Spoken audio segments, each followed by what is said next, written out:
Got some video today of us round baling with the horses. Had a lot of questions on Facebook about our power carts. That's the third power cart we've built. It's a 36, 37 horsepower Yanmar diesel. It seems to run that baler good as long as the hay's not too wet.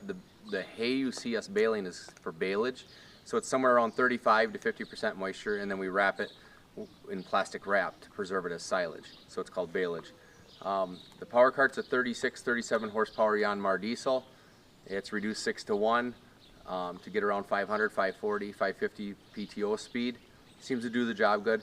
We baled 33 acres, 110 bales, and we use 4 gallons of diesel.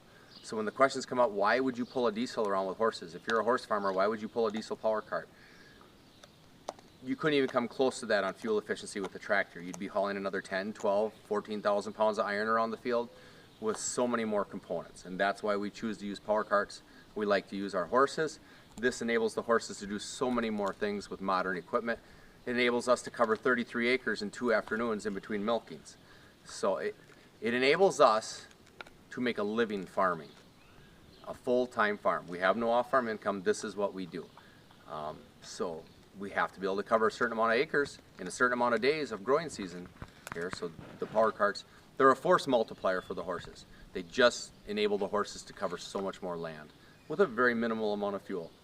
Now, ours are all homemade. None of them are Pioneer or anything. They're just homemade power carts. We have 115 horsepower and we have a 37 horsepower. We sold our 70 horsepower one, our first one we built.